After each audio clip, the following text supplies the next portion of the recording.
Définition, une impédance, c'est quoi, s'il vous plaît? L'impédance, on l'écrit sous la forme complexe. C'est le U complexe sur le I complexe.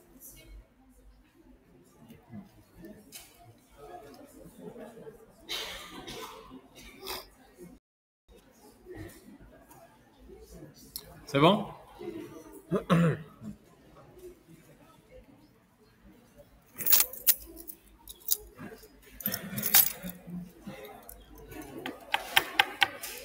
Et notons, s'il vous plaît, que le U de T, prenons une valeur, est égal, c'est U, racine de 2, sinus oméga T plus un déphasage, phi 1. Et notons toujours le I de T. Bien sûr, hier, on a fait, je pense, l'inverse. Je ne sais pas. Et là, on peut dire que c'est I, racine de 2, sinus oméga T plus phi 1.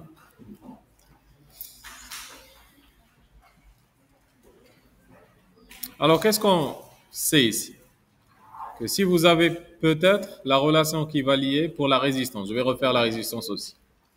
Qu'est-ce qu'on a dit? La résistance est écrite sous quelle forme? C'est U de T sur I de T. C'est clair?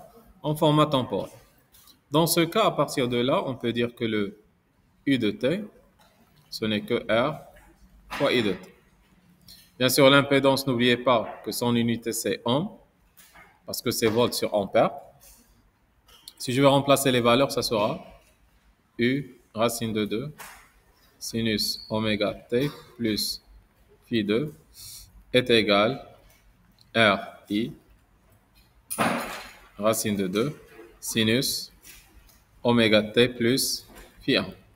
Et à partir de cette équivalence, qu'est-ce que je peux voir? Que le U est égal RI, et ça, vous le connaissez, et aussi que le phi 1 est égal à phi 2. C'est clair? Voilà. Et à partir de là, on peut dire que le déphasage entre le courant et la tension, je vais l'appeler UI, qui est égal à phi 2 moins phi 1 est égal à 0. Mais vous pouvez faire aussi le déphasage entre le courant et la tension, et ça sera phi 1 moins phi 2.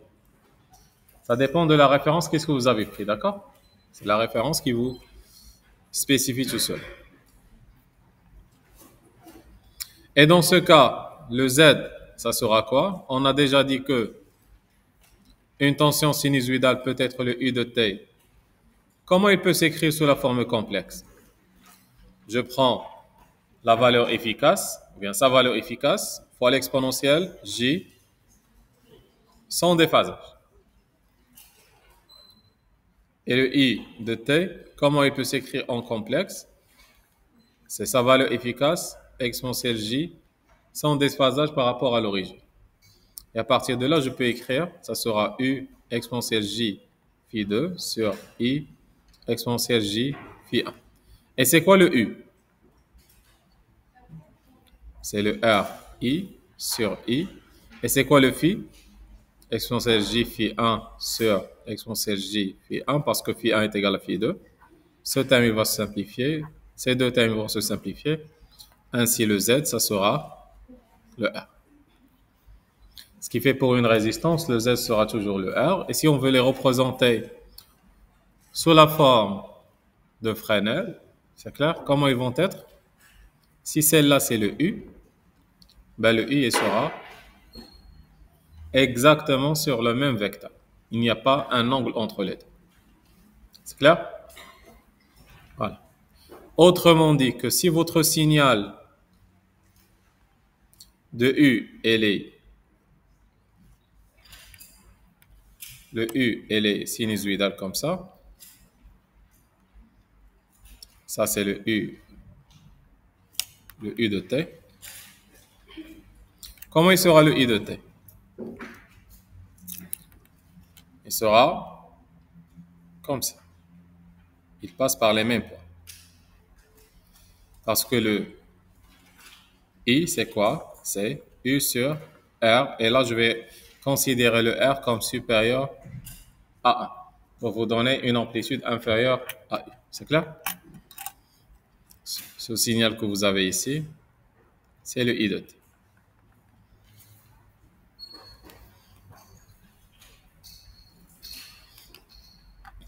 Prenez ça pour l'impédance de Z et après on va passer pour la démonstration des autres rapidement aussi. La même chose.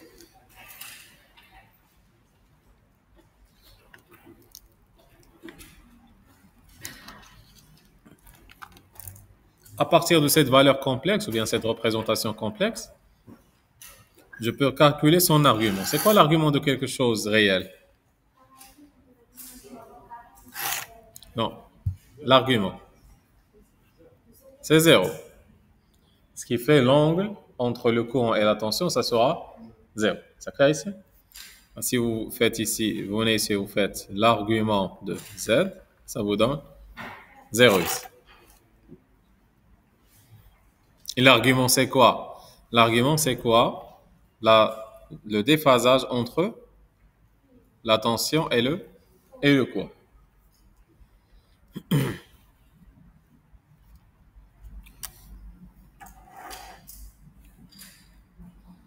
On avance? Alors, de la même façon,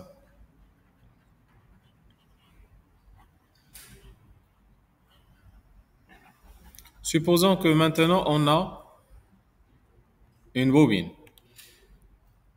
C'est clair? Une bobine, cela veut dire quoi? Cela veut dire que vous avez un schéma, imaginons. Là, il y a le courant I de T, et là, c'est la tension U de T. C'est quoi la relation entre les deux? Vous connaissez que le U de T, c'est L d I de T sur dt. Et si je remplace, cela veut dire que U racine de 2 fois la sinus de oméga t plus phi 2 est égal L fois quoi? I racine de 2 oméga, c'est clair? Dérivée de sinus, cosinus, oméga t plus le phi 1. Voilà. Et je peux écrire le cosinus sous forme de sinus, ce qui fait racine de 2 fois sinus oméga t plus phi 2 est égal à L I racine de 2 oméga sinus oméga t plus pi sur 2 plus phi 1. Et à partir de là, je peux faire aussi l'équivalence en disant quoi?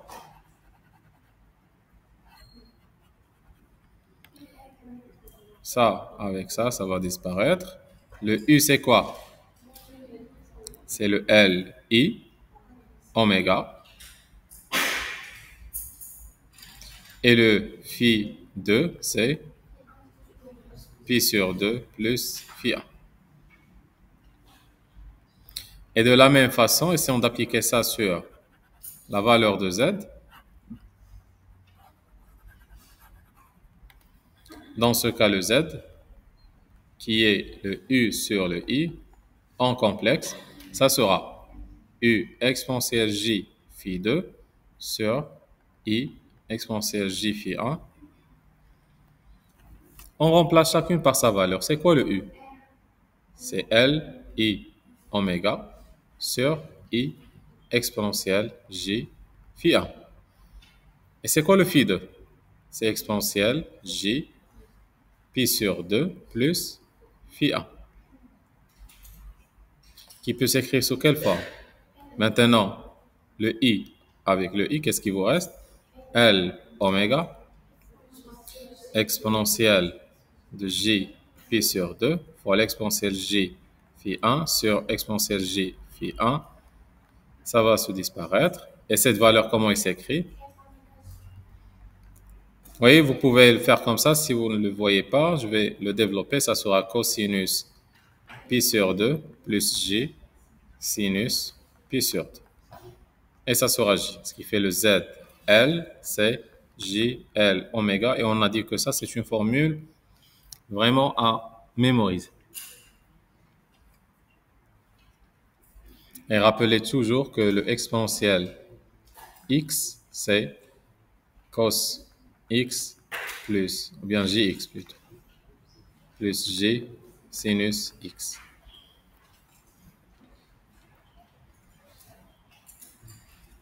C'est clair ici? Alors, si je calcule maintenant le déphasage entre le U et le I, ça sera le phi 2 moins le phi 1. Ça vous donne combien le déphasage? Ça vous donne, c'est pi sur 2. C'est clair? Essayons de la trouver sur la deuxième forme en utilisant l'argument. C'est quoi l'argument de ZL? C'est pi sur 2. Parce que c'est quoi l'argument de quelque chose uniquement imaginaire? C'est toujours pi sur 2. Parce que l'imaginaire, il est là. C'est ça. Et là, c'est le réel. L'imaginaire tout seul, ça vous donne le pi sur 2. Ce qui fait que vous pouvez l'avoir en utilisant deux façons. Je raisonne sur le déphasage, je raisonne sur le déphasage et je raisonne sur l'argument. La même chose. Qu'est-ce que cela veut dire?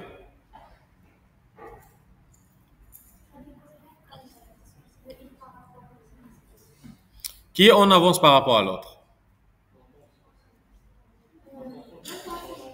La tension qui est en avance par rapport à l'intensité. C'est clair? Ça veut dire que si vous prenez le X comme étant la tension, le U il sera en bas ou bien en haut? Ça sera en bas, toujours. C'est bon, prenez ça? C'est bon? Alors, maintenant, je vous représente les choses. Soyez bien.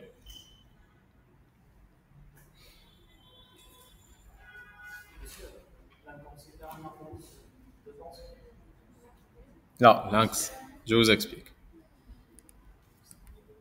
C'est dense.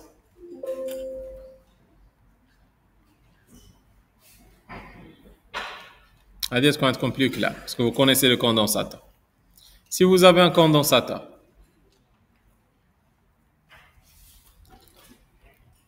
et là, vous avez le I de T, et là, c'est le U de T. Prenons toujours que le U de T,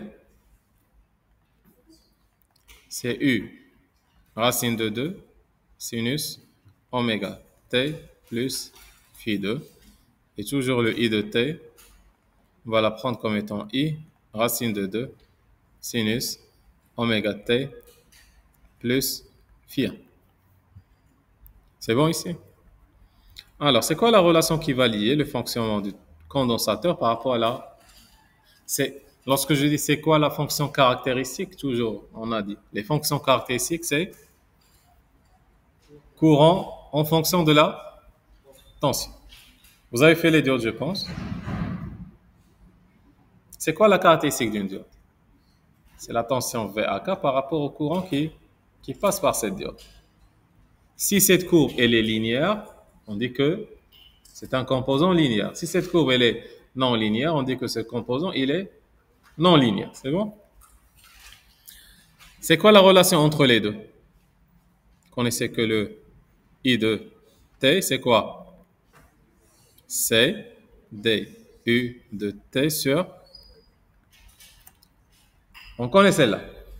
Très bien. Essayons de dériver. Ça vous donne combien? C'est U racine de 2 oméga cosinus oméga T plus phi 2. Rendons tout cela en sinus et remplaçons le I par sa valeur. Ça sera sinus oméga T plus phi 1 égale à C oméga racine de 2 fois le U fois le sinus oméga T plus phi 2 plus... C'est bon? Le racine 2 avec la racine de 2, qu'est-ce qui reste? Que le I, c'est quoi? Que le C oméga U. Très bien. Qu'est-ce qu'on aura aussi? On aura aussi que le phi 1 est égal phi 2 plus pi sur 2. C'est clair ici? Alors, faisons le Z. Alors, le U, comment on l'a écrit? C'était U exponentielle J phi 2 et le I, c'était I exponentielle J phi 1. Et maintenant, votre Z, ça sera quoi? C'est le U sur le I, je remplace chacune par sa valeur. Le U, c'est quoi? C'est U exponentielle J phi 2 sur le I, c'est quoi? C'est oméga U. Et c'est quoi exponentielle J phi 1? Ça sera phi 2 plus pi sur 2. Ça vous donne quoi? Alors, le U avec le U, ça sera 1 sur C oméga fois 1 sur exponentielle J pi sur 2. Et c'est quoi exponentielle J pi sur 2? Quand vous voulez. Tu peux dire que c'est 1 sur G C oméga ou bien Z c'est moins J sur C oméga. C'est clair? Faire remonter le exponentiel en haut, ça sera moins J pi sur 2. Et vous avez le choix, laquelle utiliser. Mais souvent, on applique celle pour rappeler. Parce que c'est préférable de rappeler des choses sans signe moins. Et dans ce cas, le déphasage entre le courant et la tension, ça sera quoi? Phi 2 moins phi 1, ça sera, voilà, ça sera moins le pi sur 2. Autrement dit, c'est quoi ça? Ça veut dire que le courant, il est en avance par rapport à la tension. Ou bien je calcule ça en utilisant l'argument de Z, c'est l'argument de 1 sur G, C oméga, c'est moins l'argument de quoi? De G, C oméga. Et c'est quoi l'argument de quelque chose réel? C'est pi sur 2, ça vous donne moins pi sur 2. La même chose.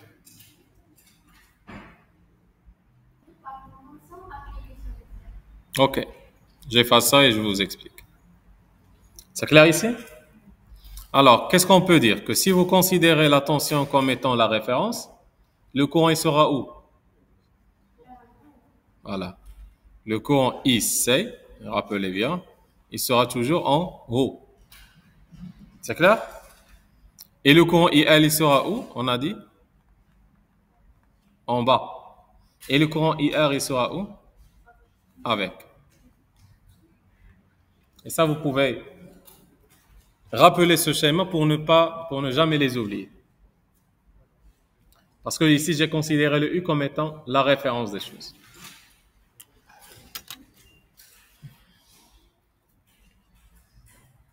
Alors là, qui apparaît au premier lieu dans le condensateur?